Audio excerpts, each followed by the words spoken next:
Bronny James, we just got done talking about Bronny and at the Chicago Combine, heading toward the NBA draft.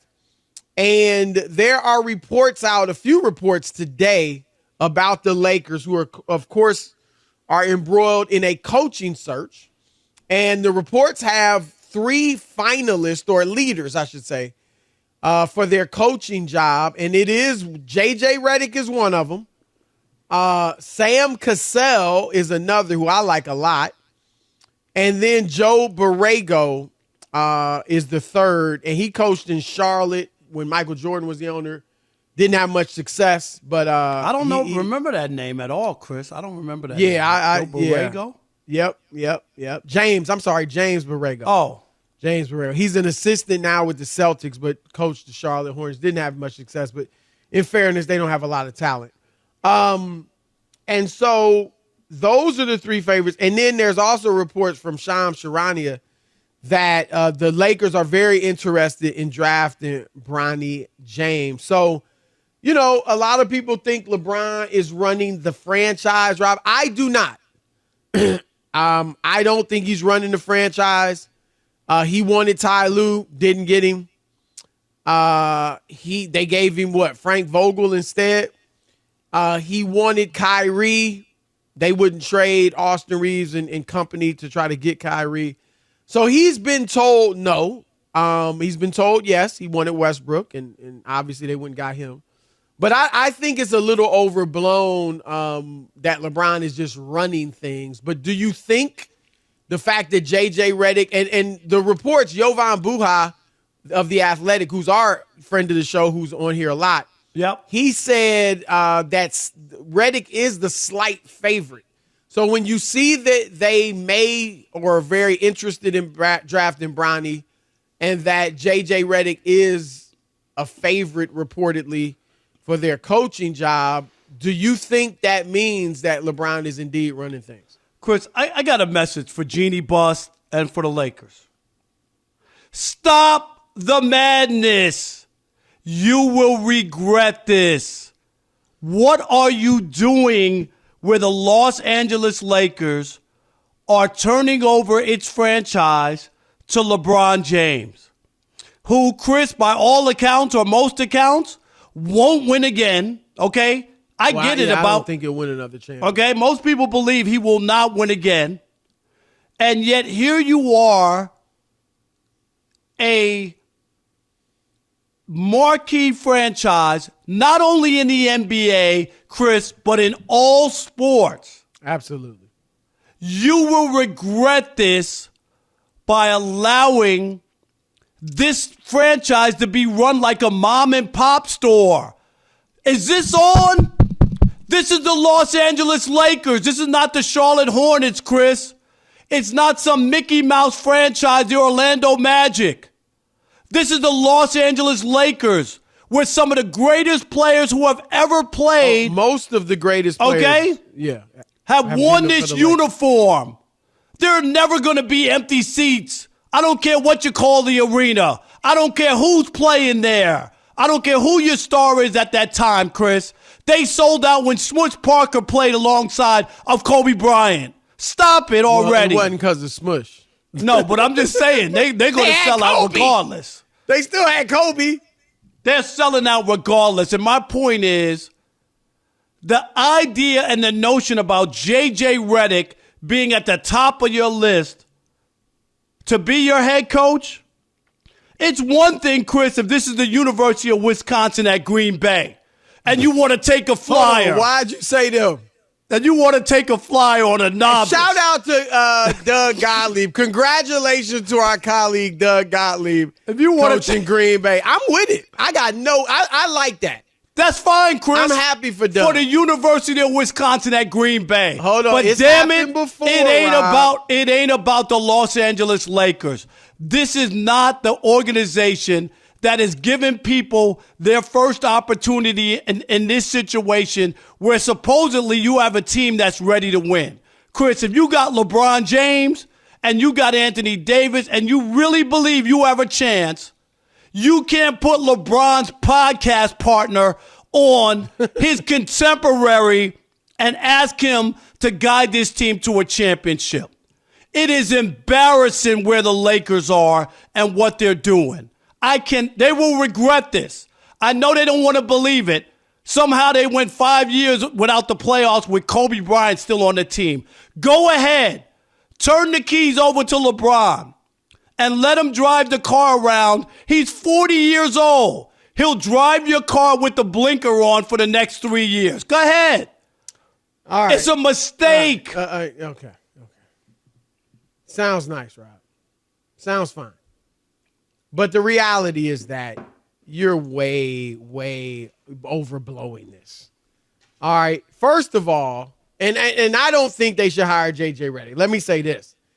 I think there are two, and I know one of them's unrealistic, Rob. But if I were the Lakers, there are two guys I'd be looking at. First, Mark Jackson.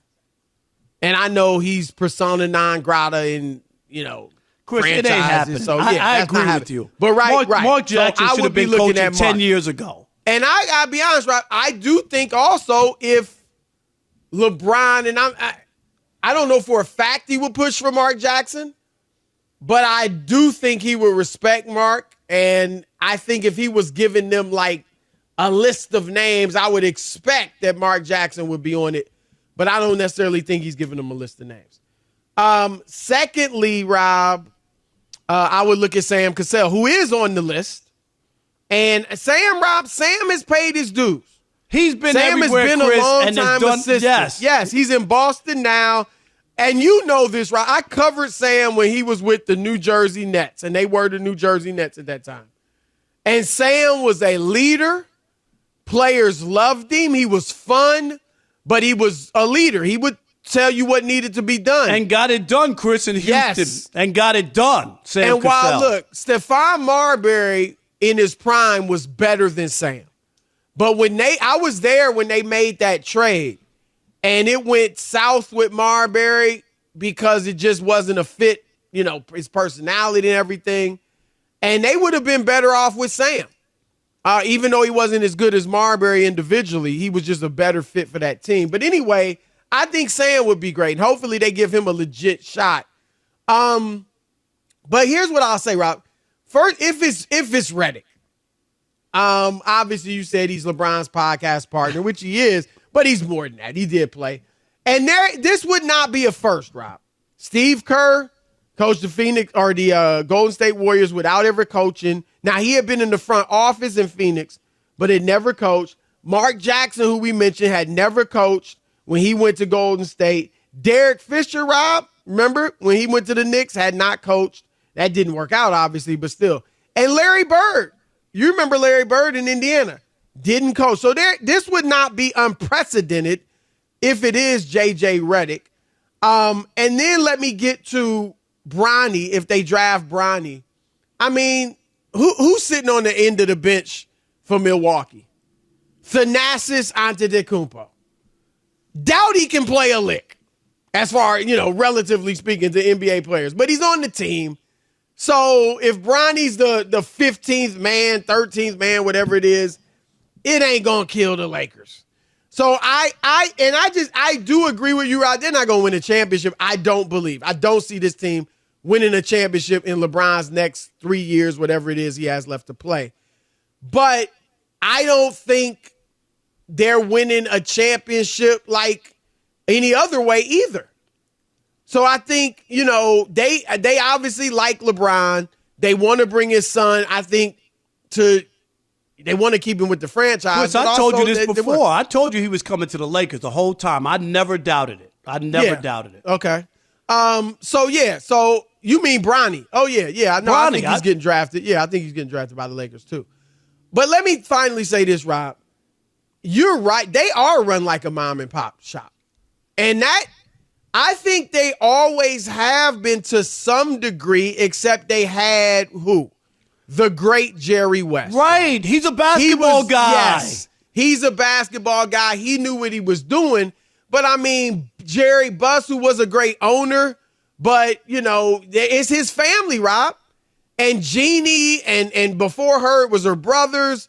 Like, it's amazing And Jeannie's a great business person, but that doesn't mean that you know basketball operations. They got the Rambis family in there, the husband and wife, Kurt and Linda. I mean, it is shockingly, Rob, because they are. I mean, it's the Yankees, the Cowboys, and the Lakers. Am I right? Yes. They are a phenomenal franchise, the glamour franchise of the NBA, but they are run like a mom and pop shop. And like I said, they had Jerry West. They've had all the great players. And once it started with, they're in LA, and obviously even before Magic and Kareem, they had Jerry West and Wilt and, all these stars, Elgin Baylor, Gail Goodrich. But once Showtime took off, it was just players wanted to go there, Rob. And they've been fortunate because of that. Because like I said, without Jerry West, they're a mom and pop shop. They are, Chris. And you can't keep doing this. I get it. You got it. You got a championship with LeBron. You should be happy with that. And turn the page, man. Turn the page. So do you think they should trade him? I would move away from LeBron at this point. Because now, Chris, and I hear what you're talking about, Giannis. Giannis isn't 40 years old. You're in Milwaukee, not Los Angeles. The Lakers have leverage. In Milwaukee, they have no leverage, Chris. They got bowling alleys and Polish sausage. That's all they have. Brats. So they have to take brats. Thank you. So they have to take Giannis's brother. Right. Giannis's brother, Chris. Because they had both of them and they got rid of one, so they still got one, right? That's what I think. Right. With the Bucks. Remember, but the Knicks took J.R. Smith's brother. Yeah, that worked out great for them too. So I'm just saying, I'm not saying it's never happened, right? But this is the Lakers. That's all I'm saying is that, Chris, they have leverage. LeBron, you know what? You want to move from your mansion in Beverly Hills and you don't want to live here.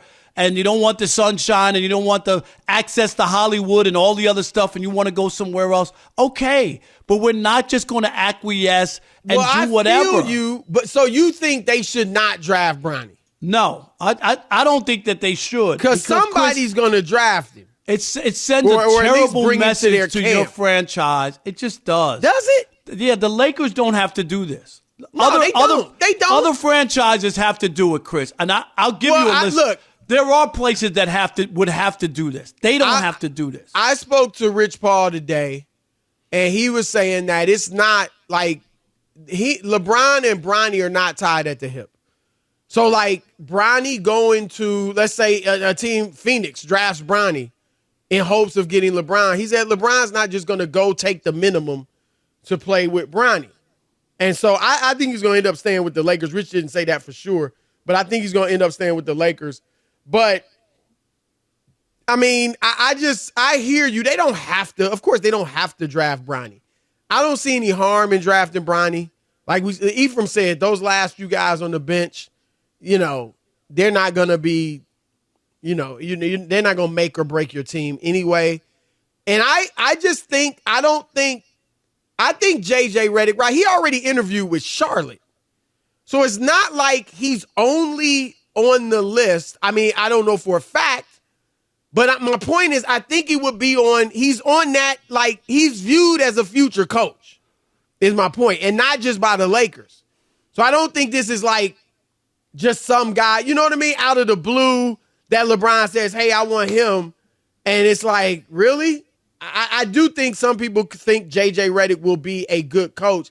He wouldn't be my choice. You just got rid of Darvin Ham because you felt like he was young and obviously made some young mistakes and all that. And to fire him to move on to someone else with no experience, I get it Rob, other than Mark Jackson, there's no definite upgrade over him. No, I understand that. But the only thing is, Chris, it's a dangerous thing. Contemporary, they're working together. Like it could wind up being bad. It would be interesting just because, I mean, obviously they stopped that podcast, but it would be interesting, because of their relationship. That would indeed be interesting. All right.